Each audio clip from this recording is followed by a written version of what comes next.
a relação mente-corpo. Ou seja, como a mente, a consciência, o senso de eu, se relaciona com o corpo. Este é um dos maiores problemas da filosofia e da ciência ao longo da história. Desde antes dos gregos antigos se discute, e há várias posições sobre isso.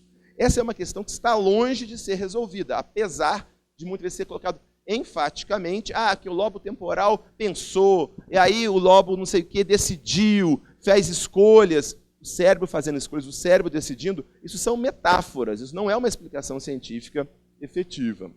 E existe o que se chama hoje em dia o explanatory gap, ou seja, um abismo explicativo entre o que a gente sabe sobre como o cérebro funciona, que é, a gente estava na análise de terceira pessoa, eu estou vendo à distância como o cérebro funciona, e a vivência de primeira pessoa, esse senso de eu. Quer dizer, o que o cérebro, o que eu sei que o cérebro está fazendo, e o que eu sei da minha percepção interna, subjetiva, desde a minha capacidade de ver o vermelho, minha capacidade de sentir um gosto, de sentir o amor. Hoje em dia se diz, o termo, né, o David Chalmers, um dos filósofos da mente atualmente, cunhou esse termo explanatory gap. É um abismo explicativo entre esses dois mecanismos, entre as duas observações, a interna e a externa. Muitos autores materialistas reducionistas afirmam que nós estamos quase explicando isso. Estamos chegando lá. Eu não sei, eles dizem assim, eu não sei bem explicar como o cérebro gera a mente, mas me dá um tempinho, nós estamos quase lá. Falta pouco, a ciência está avançando tanto, nesta geração nós vamos ser capazes de explicar isso. Isso é o que Karl Popper, um filósofo da ciência, e Eccles, um Nobel neurocientista, chamaram de materialismo promissório. O que é isso? Eu passo uma promissória para o materialismo, de que ele vai um dia me pagar de volta explicando como o cérebro gera a mente. Tem um professor da Federal de Juiz de Fora, da psicologia, o professor Saulo Araújo, uma referência internacional nessa área de filosofia da mente.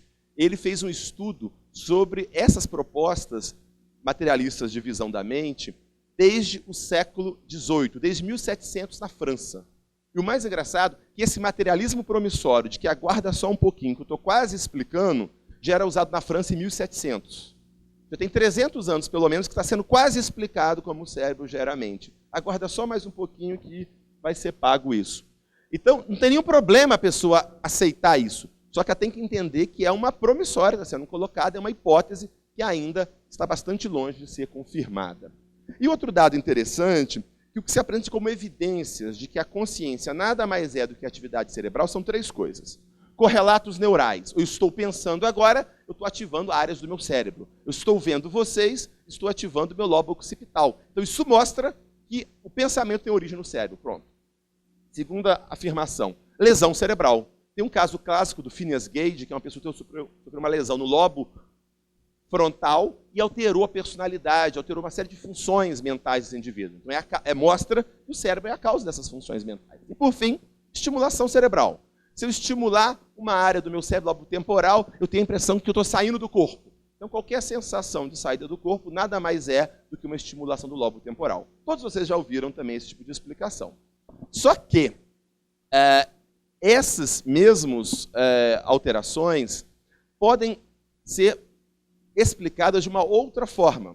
Por exemplo, imaginem que nós temos uma televisão recebendo uma programação da transmissora de TV. A criança acha que o programa é gerado dentro daquela TV. A gente acha que o Visconde Sabugosa está lá dentro, que a Emília está ali dentro, etc. Com o tempo, e se eu desligar a TV, eu não vejo mais o programa. Se eu estragar a TV, eu não vejo mais. Se eu entrar na TV com outros estímulos, eu consigo ver imagens. A impressão que eu tenho é que a origem última daquelas imagens está na TV. Só que nós sabemos que a TV nada mais é do que um transdutor. Ela recebe um sinal, transfere e apresenta. E essa é a grande discussão. Ou seja, será que o cérebro produz a mente? Ou será que o cérebro é um filtro ou um transdutor para a mente se manifestar? Essa ideia, por exemplo, William James, professor de filosofia, psicologia de Harvard, também médico, que propunha. E a ideia da mente como um filtro, se a consciência for alguma coisa além do cérebro, que usa o cérebro para se manifestar, se eu, claro, quando eu mostro, por exemplo, que o lobo occipital está ativado quando eu vejo vocês, não quer dizer que o lobo occipital é a causa última da minha experiência. Não quer dizer que vocês não existam, que vocês sejam ilusão. Significa apenas que o lobo occipital está relacionado com aquela função. Do mesmo modo, quando eu estimulo alguma área no meu cérebro e ouço sons, não quer dizer que todo som não exista no mundo real, seja só uma fantasia da minha mente. Significa apenas que eu identifiquei que área do cérebro é relacionada. Então, o que eu quero dizer é que essas três evidências do reducionismo materialista também são compatíveis com visões não reducionistas da mente. E nessa área, nós publicamos recentemente, editamos um livro sobre a relação mente e cérebro que discute essas questões, e esses artigos foram traduzidos para o português, estão disponíveis, acesso gratuito, na revista de Psiquiatria Clínica, um artigo meu, do professor Saulo, professor Cloninger, vários autores trabalhando nessa área, discutindo essas questões.